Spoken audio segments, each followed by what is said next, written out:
Walang sasantuhin. Ito ang siniguro ni Palace Press Officer Claire Castro ng tanungin sa hakbang ng administrasyon laban sa mga sangkot sa flood control anomaly. Narito ang report.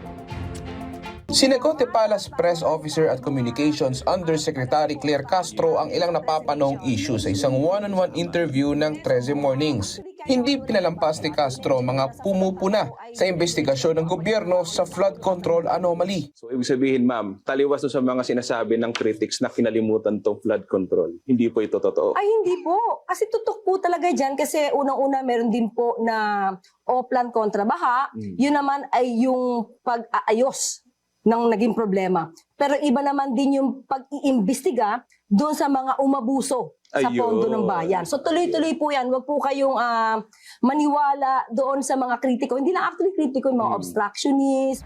Lagpas isang taon na ng pakawalan ng Pangulo sa kanyang sona ang laban sa katiwalian at mga kumukubra sa flood control projects. Walang sinasanto ang investigasyon dahil nadawit ang mga matataas na opisyal gaya ng mga senador. Hindi rin ligtas maging kaanak ng Pangulo. Kung sino man ang tatamaan at konkreto yung ebidensya, hindi yung gawa-gawa, hindi nagbabayad ng mga testigo para lang gumawa ng kwento. Dapat lagi lang po tayo sa katotohanan. Kapag ka po totoo ang mga sinasabing anomalya, hindi po hahadlangan ng Pangulo ang pagpapaimbestiga dyan.